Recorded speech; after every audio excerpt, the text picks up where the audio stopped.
اور جو عورت کی یا بیوی کی گستاخی پر، بے ادبی پہ صبر کرے، 2 باتیں پیش کر کے بات پوری کر رہا ہوں۔ بہت بڑا نام ہے ولایت کی دنیا میں۔ آج کل طلاق بہت ہو رہی، سالن میں نمک زیادہ ہوا تو طلاق، بیوی نے بات نہیں مانی، طلاق بھول جاؤ۔ نوجوانوں طلاق، اور کیا سوچتے ہو، ارے اتار کے پھینکو اس کو، اس سے اچھی ملے گی۔ یاد رکھنا اللہ کے رسول فرماتے ہیں کما تدین و تدان، جیسا کرو گے ویسا بھرو گے۔ اگر کسی پہ ظلم کر کے طلاق دی تو جو دوسری آئے گی پورا پورا بدلہ لے گی، اس کو کیا کرو گے؟ یاد رکھنا۔ اور جس کی زندگی سے کھیل رہے ہو نا طلاق دے کر، آقا نے تو یہاں تک فرمایا جس نے چڑیا کی زندگی سے کھیلا ہوگا، پہاڑوں جیسی نیکیاں لائے گا پھر بھی جہنم میں جائے گا۔ جو عورتوں کی زندگی سے کھیلے، سوچو تو صحیح۔ طلاق دے رہے ہو، کیا دو گے؟ جہیز واپس کرو گے، مہر واپس کرو گے، عدت کی رقم واپس کرو گے، اور دولت کے نشے میں ہوگے تو چند لاکھ روپے بھی واپس کر دو گے، دے دو گے۔ رقم پر لوگوں کی آبرو کو تولنے والوں یاد رکھنا، سب کچھ لوٹاؤ گے، کیا اس کا شباب جو تم نے چوسا ہے، کیا وہ شباب بھی لوٹا سکو گے؟ اور یاد رکھنا کسی کی بیٹی کو طلاق دے کر اس کو بستر پہ تڑپانے والوں، ہمارے تمہارے نبی نے فرمایا البر لا یبلا والذنب لا ینسى والدیان لا یموت اعمل ما شئت کما تدین تدان۔ نیکی کبھی پرانی نہیں ہو سکتی، گناہ کبھی بھلایا نہیں جا سکتا، خدا کو کبھی موت نہیں آ سکتی۔ تم جو چاہو کرو، جیسا کرو گے ویسا بھرو گے۔ اگر تم نے کسی کی بیٹی کو طلاق دے کر اس کے پورے خاندان کو غمگین کیا اور تڑپایا ہے تو تم بھی اس منزل سے گزرنے کے لیے تیار رہو۔ کسی کا داماد بنتے وقت یہ سوچ لینا کہ میرا بھی کوئی داماد بنے گا۔ داماد بن کر کے بہت موچوں پہ تاؤ دیتے ہو۔ کسی کا شوہر بننے سے پہلے یہ بھی سوچنا کہ میں بھی بیٹی کا باپ بنوں گا اور میرا بھی کوئی داماد ہوگا۔ کھیل بنا رکھا ہے، سب تماشا بنا رکھا ہے۔ اللہ کے رسول علیہ الصلوۃ والتسلیم نے تسبیح اور مصلی کی بنیاد پر، داڑھی اور ٹوپی کی بنیاد پر کسی کو اہم نہیں قرار دیا۔ داڑھی، ٹوپی، تسبیح، مصلی کی اہمیت اپنی جگہ ہے، لیکن آقا فرماتے ہیں تم میں سب سے بہتر وہ ہے جو اپنی بیوی کے ساتھ اچھا سلوک کرتا ہے، اور میں تم سب میں بہتر ہوں کہ میں اپنی بیویوں کے ساتھ تم سب سے زیادہ اچھا سلوک کرتا ہوں۔ غور کیجئے، ایک ہستی ہے ولایت کی دنیا میں، بہت بڑا نام ہے، سیدی احمد کبیر رفاعی۔ سرکار غوث پاک نے فرمایا احمد کبیر معرفت کا سمندر ہے، سمندر۔ غوث پاک جس کو معرفت کا سمندر کہہ دے وہ کیا ہستی ہوگی۔ اور پھر ہمارے مسلک میں تو یہ بات بالکل مشہور ہے، بار بار آپ نے سنا ہوگا علماء سے کہ جب مدینہ منورہ جا کر کے آقا کے مواجہ میں پہنچ کر کہا السلام علیکہ یا جدی، تو قبر انور سے جواب آیا وعلیکہ السلام یا ولدی، اے میرے بیٹے تجھ پہ بھی۔ تو کہا حضور مسافہ کرنا چاہتا ہوں، تو ہمارے بزرگوں نے فرمایا احمد کبیر رفاعی کے لیے حضور نے اپنے ہاتھ قبر انور سے باہر نکال دی۔ یہ ہے سیدی احمد کبیر رفاعی، سلسلہ رفاعیہ کے بانی ہے، مقام غوثیت پر فائز ہے۔ اتنے بڑے بزرگ ہیں، مگر اب سنو، ان کا ایک مرید تھا، اس مرید نے خواب دیکھا کہ مرشد سیدی احمد کبیر رفاعی مقام صدیقیت پر فائز ہو گئے۔ مقام صدیقیت، اور صدیقیت کا مقام نبوت کے مقام کے بعد ہے۔ صدیقیت کے اوپر نبوت ہے اور نبوت کے بعد صدیقیت ہے، دونوں کے بیچ میں کوئی اور مقام نہیں ہے۔ شہادت اس کے بعد ہے، ولایت اس کے بعد ہے، نبوت کے بعد صدیقیت ہے۔ اسی لیے ہم کہتے ہیں جب نبوت کے بعد قرآن نے بھی صدیقیت کو رکھا ہے تو پھر صدیق اکبر کی افضلیت سے انکار کا کیا معنی ہے؟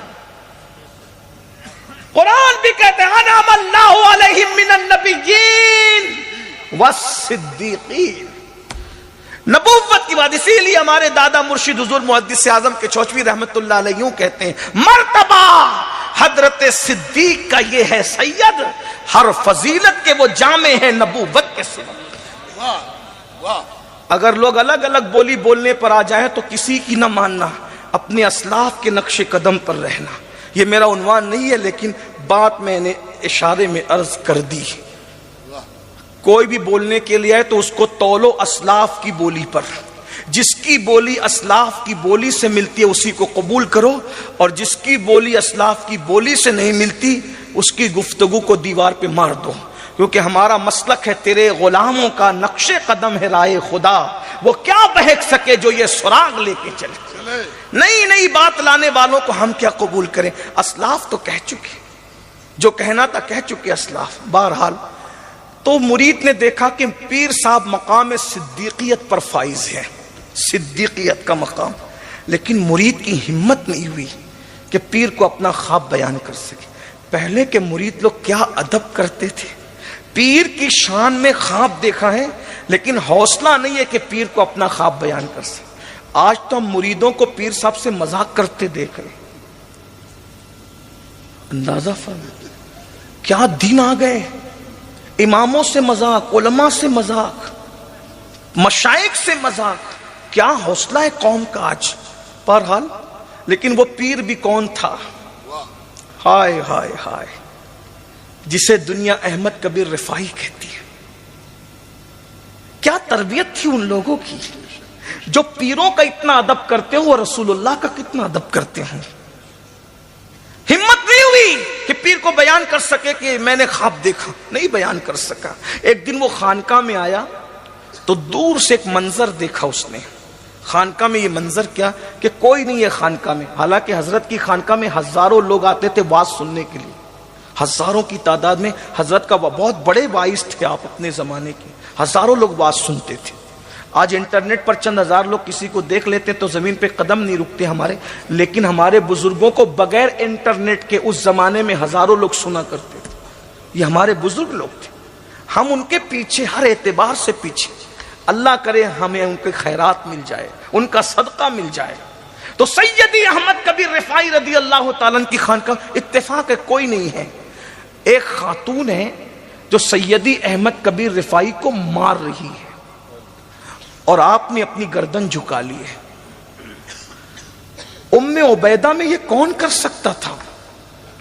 خانقاہ ام عبیدہ میں یہ کون، کس کی ہمت تھی جس سے ملاقات کے لیے خضر علیہ السلام تشریف لائیں، جن کے لیے حضور کے ہاتھ قبر انور سے باہر آ جائیں، جن کے لیے رسول اللہ کا سلام آئے قبر انور سے، اس کے لیے ہمت کون کر سکتا؟ مرید رک گیا، قدم ٹھہر گئے، ہمت نہیں ہوئی کوئی آگے بڑھنے کی، لیکن دیکھتا رہا کہ حضرت کے ساتھ یہ ہو رہا ہے۔ حضرت خاموش صابر اور شاکر بنے کھڑے ہیں۔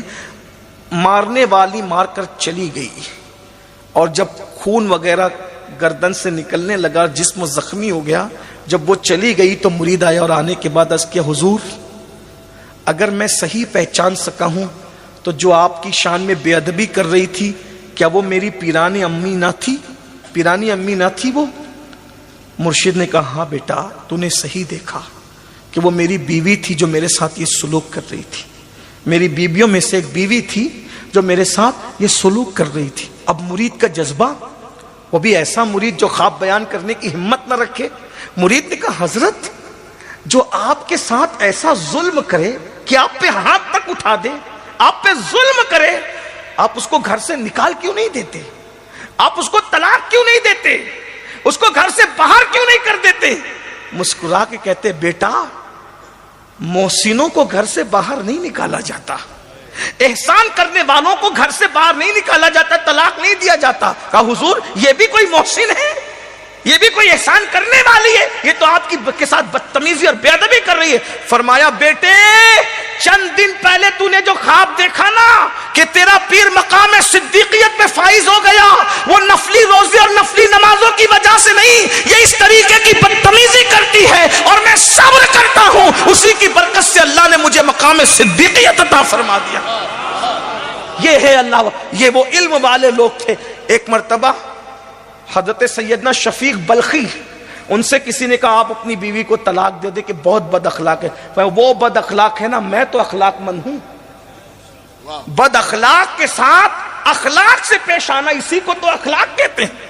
ارے تو مورا ملا بگو یا میں تورا حاجی بگو، یہ تو اکول ہو گیا نا۔ وہ مسکرا رہے تو آپ بھی مسکرا رہے، وہ گفٹ دے رہے تو آپ بھی گفٹ دے رہے۔ یار یہ اخلاق نہیں ہے کہ وہ گفٹ دے تو آپ بھی گفٹ دے، وہ مسکرائے تو آپ بھی مسکرائے۔ اخلاق تو یہ اپنے سلوک میں آگے بڑھتے رہیں. یہ اخلاق تو یہ ہے نا اخلاق. اور جو بیوی کے ساتھ اخلاق سے پیش نہیں آ سکتا پھر وہ کس کے ساتھ اخلاق سے پیش آ سکتا ہے؟ اس لیے سب سے زیادہ ناپسندیدہ کام طلاق ہے. طلاق پہ کنٹرول کرو اور بیوی کے ساتھ نباہ کی کوشش کرو.